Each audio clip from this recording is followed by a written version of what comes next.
Welcome दोस्तों आपके 20 series of tourism industry educational videos में। आज हम इस एजुकेशनल वीडियो में हिस्ट्री टूरिज्म इंडस्ट्री देखने वाले हैं, जिसमें जो टूरिज्म बहुत पुराने ज़माने में किस तरह से चलता था उसकी पूरी जानकारी हम लेने वाले हैं।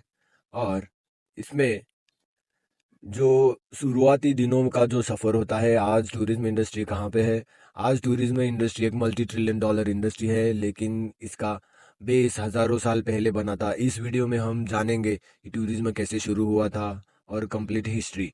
जैसे कि टूरिज्म का मतलब एक जगह से दूसरी जगह घूमने जाना, चाहे वो अपने एजुकेशनल पर्पस हो या पिलग्रिम्स यात्रा हो या अपने एंजॉयमेंट रिलैक्सेशन पर्सनल प्लेजर हो सकता है। न्यू प्लेसेस का हम साइट सीइंग करने के लिए जा सकते हैं। पहले शहर और दूसरे देश एक्सप्लोर करने के लिए जाते थे। धीरे धीरे ये एक ऑर्गेनाइज्ड इंडस्ट्री होने वाली है और हो ही रही है। इसी इंडस्ट्री का अभी भी एक बहुत बड़ा पार्ट एआई की वजह से चेंज होने वाला है।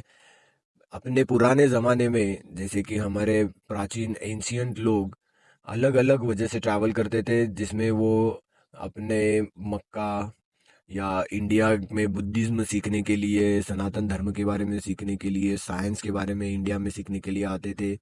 और वो अपने जो यात्रा थे वो करने के लिए वो एक सिल्क रोड, अपने इंडिया चाइना में सिल्क रोड हुआ करता था। वो रूट था यहाँ पे आने जाने के लिए और कुछ भी मटेरियल ले जाने के लिए। अपने यहाँ से वो मसाला सिल्क वगैरह लेके जाते थे। और पुराने ज़माने में एजुकेशनल पर्पस की वजह से इंडिया में बहुत सारे लोग आते थे। हमारे यहाँ के बहुत बहुत बड़े यूनिवर्सिटीज़ होते थे, नालंदा यूनिवर्सिटी के जैसे।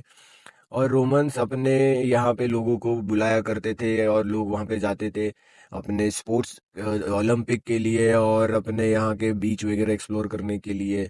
और टूरिज्म इंडस्ट्री जहाँ पे अपने और देशों की जो सिविलाइजेशन थी वो इसी में डेवलप हुई है, जैसे कि पिरामिड और नाइल रिवर क्रूज टूरिज्म को अट्रैक्ट करती थी। और रोम, ग्रीस, ओलंपिक्स देखने के लिए लोग दूर दूर से आते थे।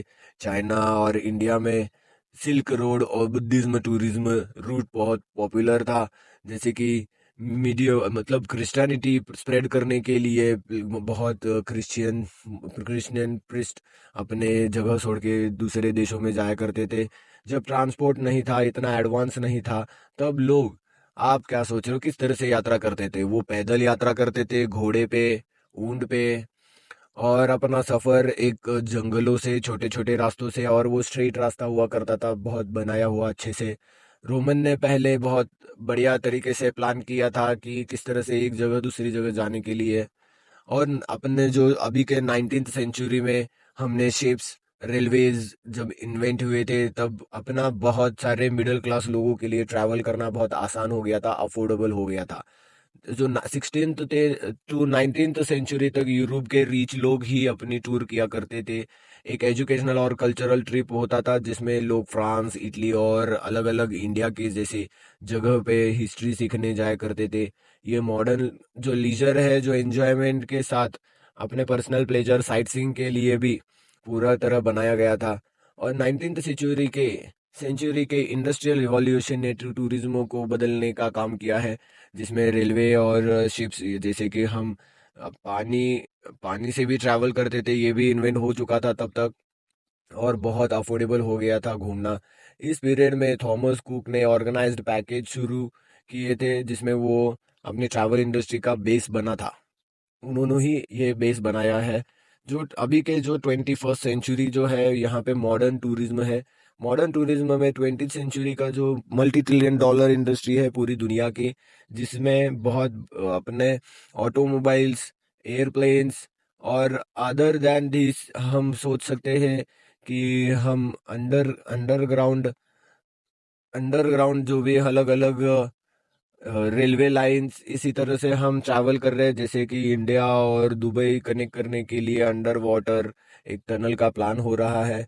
वर्ल्ड वॉर 2 के बाद इकोनॉमिक ग्रोथ जब वो शुरू हुई थी, तब इंफ्रास्ट्रक्चर का बहुत डेवलपमेंट हो रहा था टूरिज्म के लिए भी, और टूरिज्म उसके वजह से बहुत बड़ा था। होटल्स और रिसोर्ट के इंटरनेशनल टूरिज्म में बहुत पॉपुलर हो रहे थे और वो आज भी चल रहे हैं। हमने जब देखा कि टूरिज्म के साथ हम कल्चरल भी बहुत सारा इम्पैक्ट पूरी दुनिया में हुआ हुआ देखा होगा। जैसे कि आपको पता होगा अपने पूरी एशियन कंट्रीज में बुद्धिज्म किस तरह से स्प्रेड हुआ था, वो भी एक टूरिज्म इंडस्ट्री की वजह से हुआ है।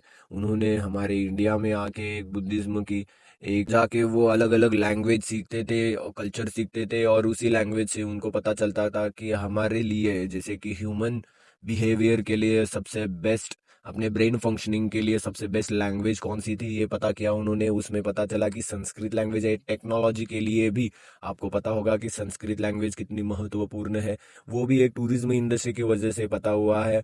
जब हम नए नए होटल्स, रोड्स और टूरिज्म कि जो कि टूरिज्म सेक्टर की डेवलपमेंट के लिए बनाए जाते थे, उसकी वजह से भी आज आपको पता है कि इंडस्ट्री और भी बढ़ रही है। इंडिया में अभी तो इसकी शुरुआत हुई है।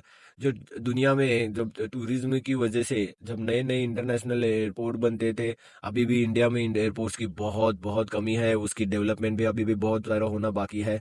और तभी तो मैं बोल रहा हूँ कि इंडिया में टूरिज्म इंडस्ट्री का ये तो सिर्फ शुरुआत है।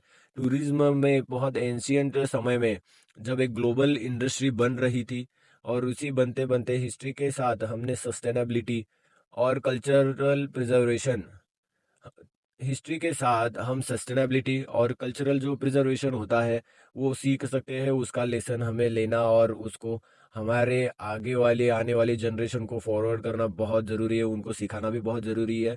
इसकी वजह से हमें टूरिज्म इंडस्ट्री में आना बहुत ज़रूरी है। आने वाले समय में हम एआई, इको टूरिज्म और डिजिटल टूरिज्म के नए नए ट्रेंड्स भी देखेंगे, जिसमें आपने मेटा देखा होगा, मेटावर्स का जो भी आपने ट्रायल देखा होगा।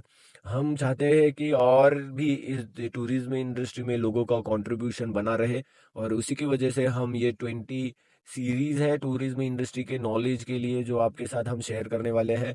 तो आप आगे वाले वीडियोस भी देखिए, और टूरिज्म इंडस्ट्री में आपका कोई योगदान आप करना चाहते हो तो हमारे एकेडमी के साथ और हमारे साथ कांटेक्ट कर सकते हो। Thank you so much.